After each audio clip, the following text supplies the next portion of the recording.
I'm on the grid today, good people. I'm on the driver's seat. Va-va-va-voom. Yeah, today's all about motorsport.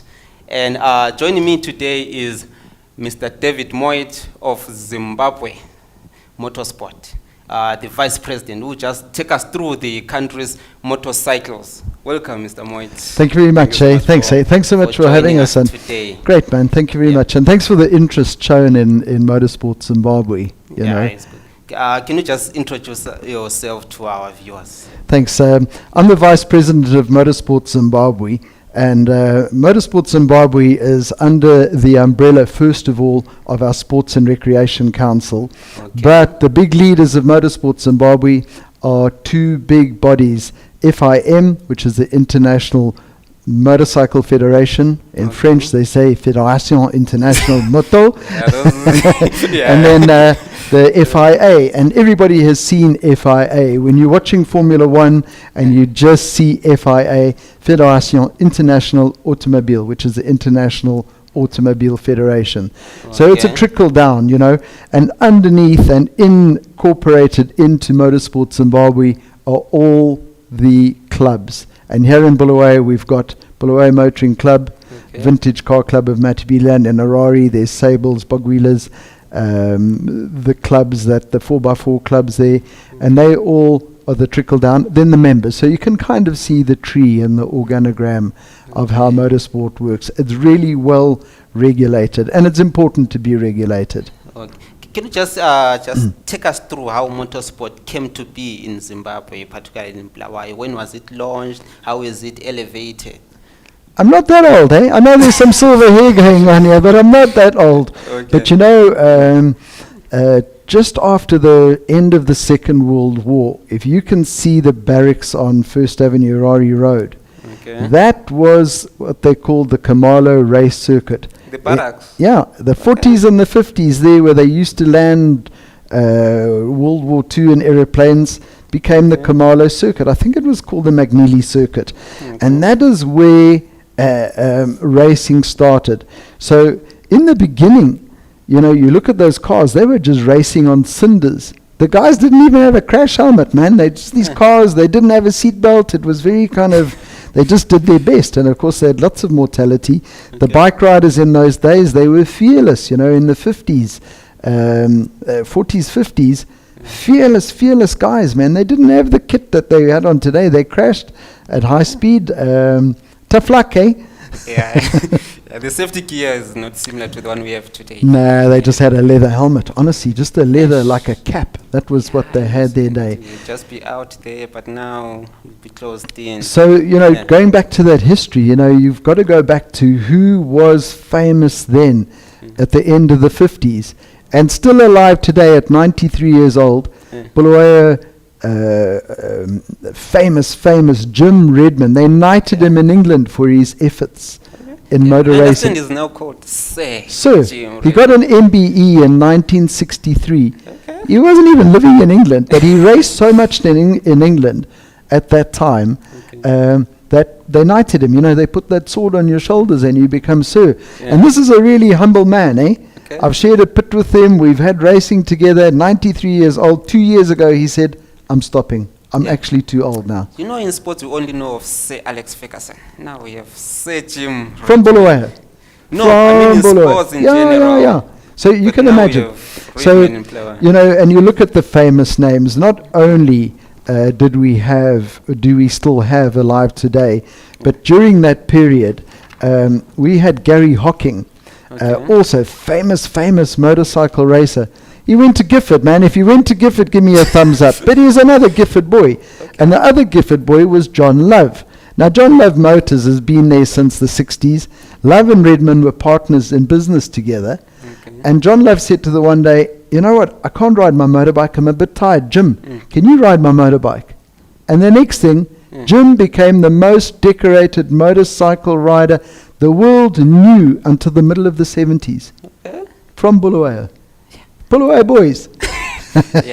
And we have John Love Garage. I don't know, it's by 11th or 10th Avenue. Yeah, 11th and 4th. Yeah, and I'm sure a lot of Moto Lokoza people, they don't know who John Love is. Can you just give us a brief history and just tell us who John Love is? John Love was Be going there, super feeling- famous. Yeah. And I'm proud to say, if his grandson is watching today, Matthew, and the other grandson, I've forgotten his name, it'll come to me. But I'm proud to say he was my friend. And because he recognized I was a biker, and he started as a biker. And I want to tell you now, I've still got a trophy at my house. It's called the Love and Redmond Trophy for the fastest 350cc Combination of the year. John Love and Jim Jim Redmond. Redmond. They both Okay. donated this trophy. So John Love started racing motorbikes in about 57 or 58. And he was really good at it. But he gave the bike to Jim Redmond, who then became this international Sir Jim Knighted, you know, world champion. Nobody knew anybody faster than Jim Redmond. 250cc, 350cc, 500 open class, Isle of Man, everything. This man did it. So John Love graduated to cars. He had this unbelievably fast Cortina in the 59-60 era. He raced that here along with another famous person from Bulawayo in his Cortina. I'll tell you about him in a moment, but we'll stick with this. And John then actually graduated into the Surtees racing car and the Brabham racing car, which he raced in England. He had rotten luck. He should have been a world champion. He had a bad accident in a place called Albi in Italy. He couldn't proceed, but he had at least one international podium. Above all, John was the South African champion 6 years in a row in this Formula One. Older people my age will remember the stickers on the car, Gunston, because it was sponsored by Gunston cigarettes at the time. Okay. And if you had a Gunston sticker, you were a John Love supporter.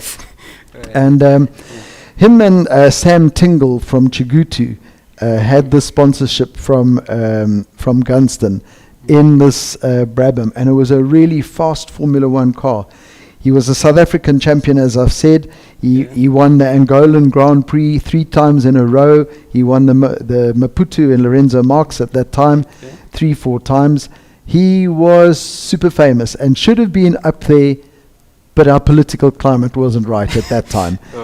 65 was the end of his career, So, John Love, a real famous, humble champion, great guy.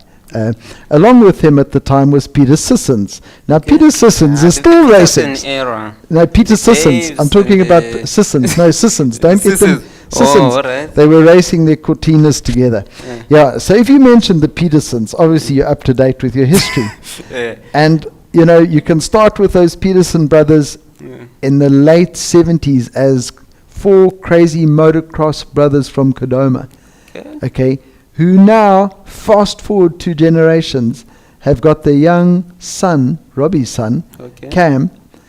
He's winning races in Moto America in the 1,000 cc's. The GP. The Moto America GP American style.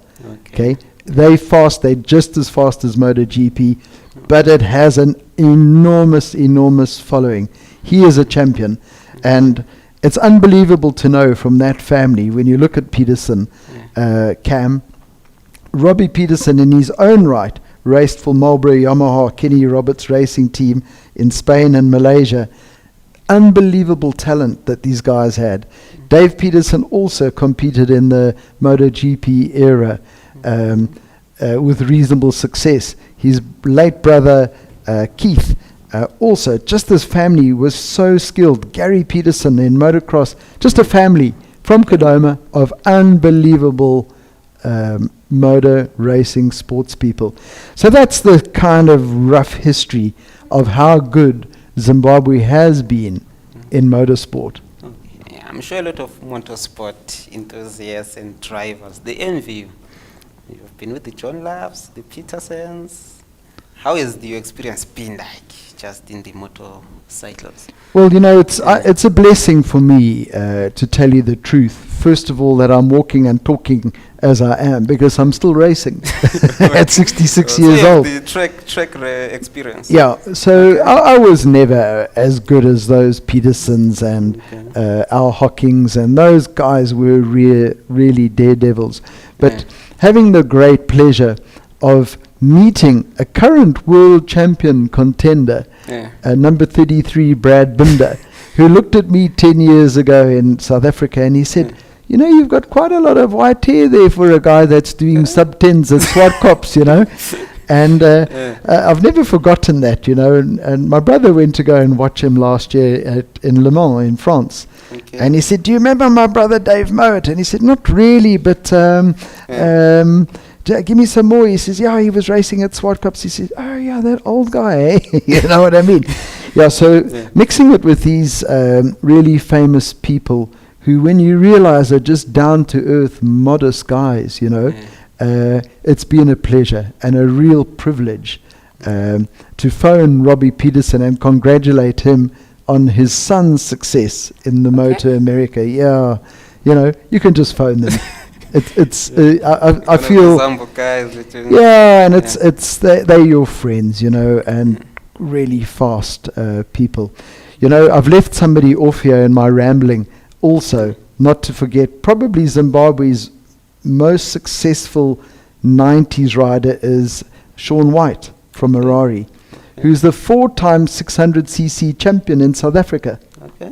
Can you imagine the effort? So we have dominated the regional tournaments. Wow, you know, and you can imagine the effort, you know, 16 national races in South Africa. Shaun White didn't miss one. They must have driven 1 million kilometers in 3 years, up and down, Cape Town, Port Elizabeth, East London, Joburg. They just did everything. But he was a winner, you know. And really funny story, if you let me ramble some more. Just tell us. About 10 years ago, it might have been 2014, 2013, Shaun White was racing in the 600 class in South Africa, but it was the support race for MotoGP. Yeah. And one thing led to another, and the Yamaha international team gave Shaun a bike to race. But there was a controversy because this bike, it didn't have 4 cylinders. Maybe it was only running on 3. Okay. Because I remember saying to my friends, this bike is really, Shaun White is going to dominate. And this bike couldn't even go in a straight line, you know. It was embarrassing. He was handicapped. They sabotaged him, I'm telling you. I don't know what the long and short of all of that was, but it was a long story. Because he was quick and the bike was quick. I don't remember the international rider that was riding it, but he couldn't ride. He got flu or something like that, and they did a deal. I expected him to do really, really well that day, but I think they put the slow engine in that day. That's good. Yeah. Now, speaking of these great names and how they dominated regional and internationals, even from your experience, how you've also been in the track, can you just tell us what are some of the required skills for one to be a successful driver in motorsport? Well, you know, on the driving side, going backwards, you know, in the 50s and 60s, man, those guys, they just used to drive their car to the track and race it. And today, it's become a physical sport. Those Formula One drivers are top athletes. They're in the gym for 4 hours a day.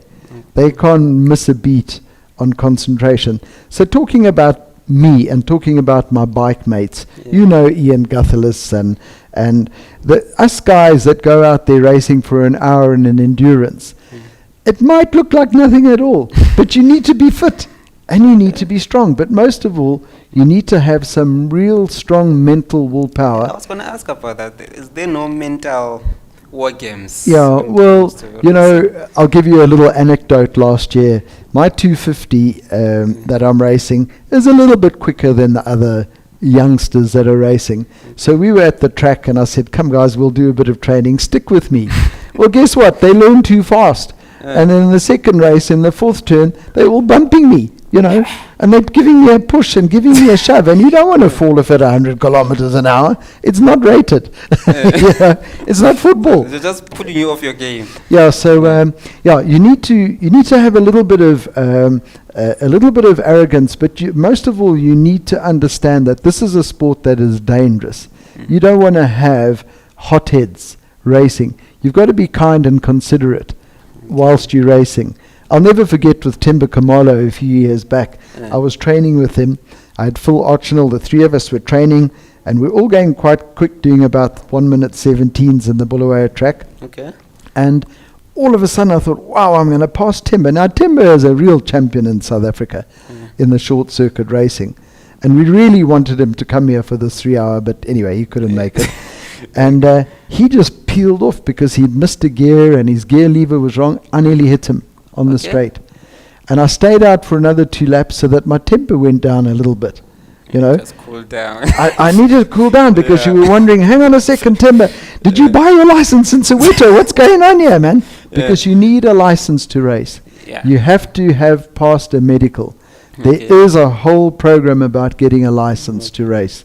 You just don't pitch up on the day just say and start racing. Because you have a car. You're under observation for a while by the clock of the course, and they will see your skill, your talent, and your competence. You need those things. However, I just want to change the subject quickly. When it's drag racing day, a bit of digression, but when it's drag racing day, you'll see on the little bit of clips that I brought you, the guys come from town, man, in their 450 SLs and their 63 AMGs, and they come drag racing with us. All we want to see is them wearing a helmet and that they're following the safety some gear. It's enough. The safety gear is just enough, and now you're racing your car as fast as it can go. And and then we go into spinning. Now that's another form of art. That was a good digression. Now let me just take you back. Speaking of the requirements for one to be a pro racer on the track, you know, you also spoke of the hotheads. Now our guys, the Mishika guys, they say they are top drivers out there. So do they qualify to be in the sport? Some of those Mashika-shikas, man, they're fearless. They should have a Mashika-shika racing class. It'll be the best racing you ever see. Well, you know, you've got to have that skill, but it's a managed skill. You really have got to manage it. You can't just say, there's the accelerator, there's the brake. You know, I was watching a video of Calvin Rademacher the other day in that Subaru, that white Subaru of his, you know, and he was taking on that 222 BM, what's your name, the dad and the son team. Anyway, and you just watched his coolness and calmness and skill coming through that sweep at full speed and deciding to pass on the inside. It's a hard pass that on the inside. Watching Formula One yesterday, I watched Carlos Sainz passing Verstappen on the inside. Hard passes, you know, and it requires a lot of edge. Wow, I'm telling you, and you've got to be courteous because you don't want to have a big accident. There's no winners in accidents. It's not football where you just dust yourself off and just get up and go again. You know, there's a big consequence here. So getting your license goes through 3 stages. You've got a learner's license, and you have to compete at 3 national events under scrutiny with a big X on the back of your car. Which are some of those events? So you'll go to some club events in the beginning, and if you are graded as competent, they'll put you in some national races. They'll start you at the back, and I doubt our Mshika guys will pass the competence. Well, you know what? They'll probably. The advantage with starting at the back is that you'll catch up to some traffic and you'll watch what they're doing. You'll watch their lines and you'll stick with them. Okay, and when they come around and pass you again, you'll have the advantage of being with them for a little bit longer, and you can understand how to go around those corners faster and better. Because in cars, there's a certain way of going through corners, which is called a big apex. And the motorbikes, it's quite different. Okay, you've got that minimum apex that you just want to attack and exit at speed. You know, and the cars are just saying, it's really hair-raising. Going in a car as a passenger with a fast driver, and you've never done it before, you'll have a heart attack, I'm telling you. Yeah, that's tough. So there's the way know to how do to it. Navigate. Yeah, the Mashika-shikas can do their navigation, but what they've got to be able to understand is that there is a real discipline on the track, and you can be sanctioned very quickly for bad behavior. You know, there are some people that are not allowed to race again in their lifetime. And I'm not only even talking about bad racing behavior. You know, you have to have good discipline and respect at all times. You know, it's just a lifelong thing. Ubuntu works nicely on the tracks, you know. And so can you just tell us about some of your accolades and some of the events you've been on internationally, regionally? When I first started racing in 1977, it was motocross. And I was quite good on it in my little street scrambling days, and the fast guys were Nick Roberts, and I managed to beat him once or twice, and late Mac Bailey. These guys were really professionals. I then progressed into enduros and raced those enduros and motocross in Botswana, in Zambia, in South Africa, with reasonable success. And, you're coming from good old Bulawayo, racing South African national champions. You're not going to beat them. My name isn't Peterson. You need to be Peterson. But in 1982, I won the 350cc Zimbabwe national class. I won that again in 1988. I won it again in 1994. I won it again in 1997. All those 350 classes. And I raced in South Africa in that road racing in the Shell Series, a few races in my 350, and had really good fun and made a lot of good long life friendships, by doing that racing. And that's what it is, because this racing community, it's like a family. Okay. So can you just tell us the transition? Because I believe you knew motorsport during the days of Rhodesia, now Zimbabwe. How is it transformed? How has it grown from those 1960s to now? Well, you can imagine pre-65, the Redmonds and Hockings and Loves, they were able to maneuver around the world. When Rhodesia got sanctioned in 1965, they could maneuver around the region a little bit and then focused on their own country. When 1980 came, well, the explosion of the good was just fantastic. The golden days. We've got a world champion rally driver. He lives just up the road, Abe Smith. An Africa champion. Sorry, I said world champion. So Abe Smith, who still lives in Zimbabwe in Victoria Falls, was African champion rally driver in 1986 and 1987 in an Audi Quattro. So that was the explosion. Jamie White and Phil Archinal were also African champions in 95, 96 and 97. And you go to Monaco, you go to the international prize giving in February and put on your black tie and shake hands with the Prince of Monaco, and you are really recognized as part of the world champion races. And these are guys from home, and they've made a big effort, and they've had recognized here in Africa. And and you're from Bulawayo, or Abe Smith was from Bulawayo. White and Archinal from Harare, but unbelievable success. We've got 2 young kart drivers, 2 young boys racing in Italy at the moment. They're from Bulawayo also? No, they're from Harare. Bulawayo is just not strong on karting. Harare is really strong on karting.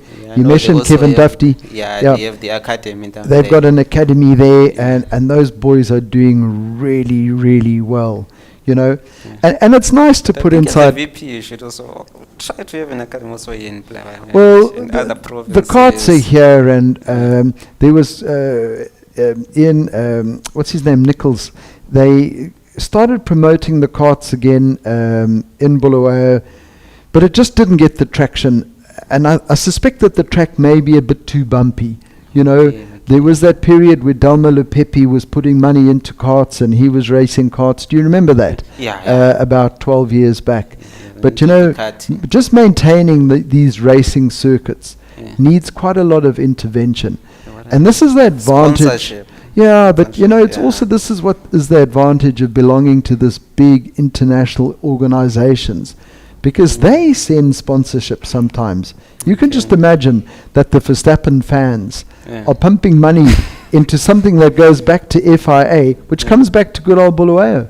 FIA gave us quite a big grant to widen the bridge at in turn 2 at the track there, so it became safer. They recognized that it was a safety issue.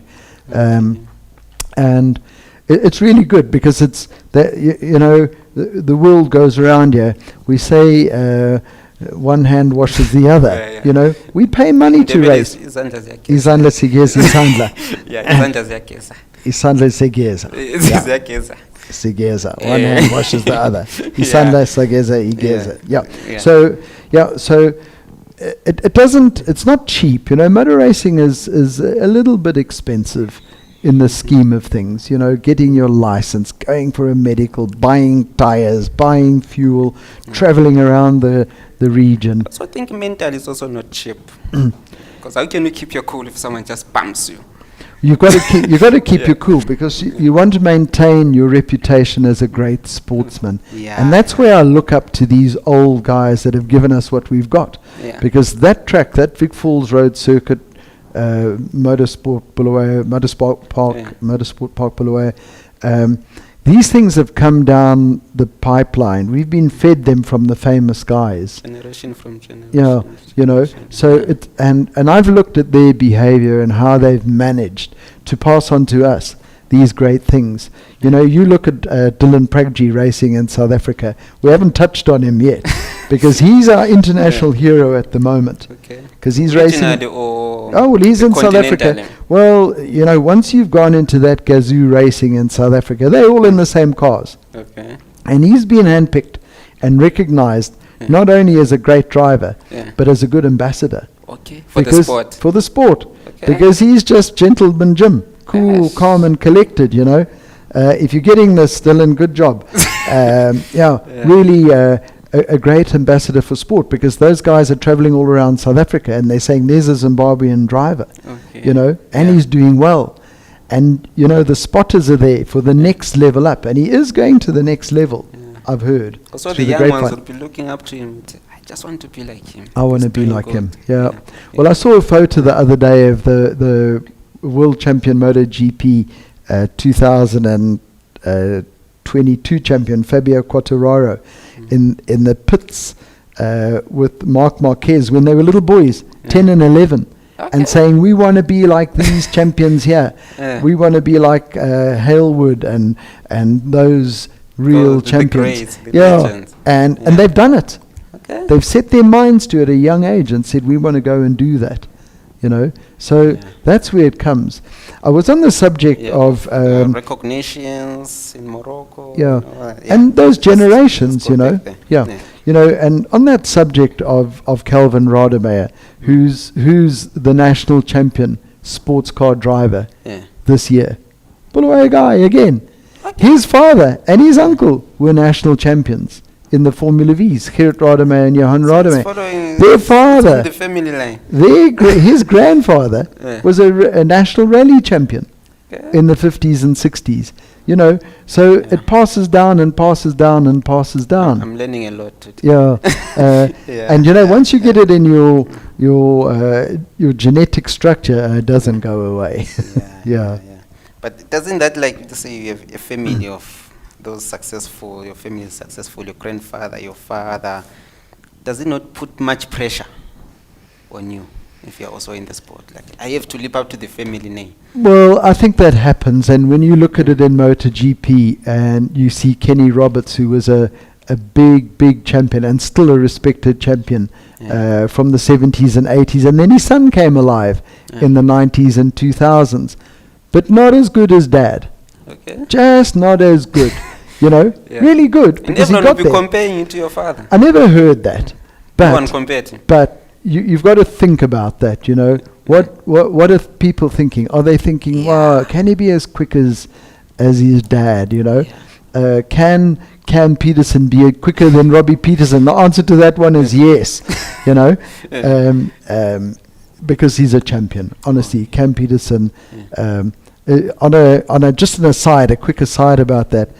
Robbie Peterson sold everything that he owned to take his son to America to go and get him racing there, and it was quite a gamble. Wow. They're sponsored now and they're making a bit of money, I suspect. You know, I don't know. A big gamble. A really big gamble, because your life is on the line. You've sold your house, you've sold everything, and you've said, let's go, you're quick. And people that are watching that are quick, you know, are saying, wow, that guy should be in our stable. And, you know, motor racing is a little bit ruthless because it's so expensive. A lot of people have got there because they've brought money to the party. Yeah, that's how it works sometimes. You know, when you look at Formula One... You have to have the Benjamins. Well, if you look at Formula One and you look at Carlos Sainz in Formula One, you know who his dad is Carlos Sainz, world rally champion. 12 times in a row. you know. So something rolled out of that, you know. A really famous dad from rallying The name days. is already there in the sport. It's there in the sports, you know. The same as Verstappen. Yeah. You know, his dad was Jos Verstappen and made plenty of money by being an To live up to the international. name. Well, that Verstappen has lived up to the name. Four times world champion yesterday. You know, there's no argument there. He is quick. He's young. He's fast. He's But arrogant. a lot of people had a lot of doubts. In the previous races, was falling behind, but he caught up. Well, don't forget in the beginning, you know, he had that hothead syndrome, eh? Yeah. Not only in his driving, but also in his mouth. You know, he sometimes it didn't engage brain before he started. You know, Yeah. and obviously I think they go for some coaching. You know, Okay. you maybe need to coach me to stop. Yeah. Now, speaking of, you spoke of the Petersons, quick. With his father, who are some of our fastest racers here in Bulawayo and in Zimbabwe in general? So our fastest guys, I might be wrong, but just put it down to those Peterson brothers, Dave and Keith and Robbie and Gary and now Cam. They kind of really famous in the 80s, 90s, 20s era. Okay, we've really looked at it in the 60s and 50s, 60s, where it was Redman and Hocking and Love and Robus and all those old guys. You know, they were really quick.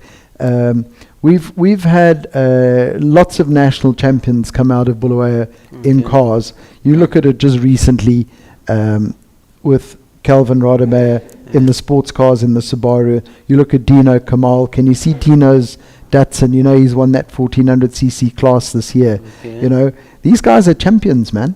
You know, they're national champions from Bulawayo, you know. And you look at Harare, I've already touched on it quickly about our Africa champions in the rallying, you know, really, really quick guys. You know, on the track and on the bikes there, I spoke about Sean White being a South African national champion. His brothers and his cousins are all champions. Okay. The old man, Jimmy White, who's still strong at 80. Hello, Jimmy. He's 86 or 87, still competent on a motorbike, you know. So that era of my genre are very quick. But don't forget about these young motocross champions that we're seeing that are really good. Making their name, they're dominating our regional You tournaments. I've forgotten her name. I wish it would come to me quickly. That young girl that went to the States for her motocross. We can look it up quickly while we're talking about it. Really, really, really successful. And gone overseas and continued that great success. I completely forgotten her name. Forgotten to talk about it. Yeah. So we've had lots and lots of success in that motor racing sphere out of Zimbabwe. And you know, just look regionally. I know this is a Zimbabwe program, but you've got regional viewership here. And you just look recently at Ross Branch from Botswana, who won the Dakar Rally. But right behind him, you know, behind him, our local boy who came 6th overall, Stead. What's his first name? We'll get his first name and then we'll talk about it again in a moment. He came 6th just from Bulawayo, you know, in that grueling race meeting in Saudi Arabia that goes on for 14 days. That's a mental game.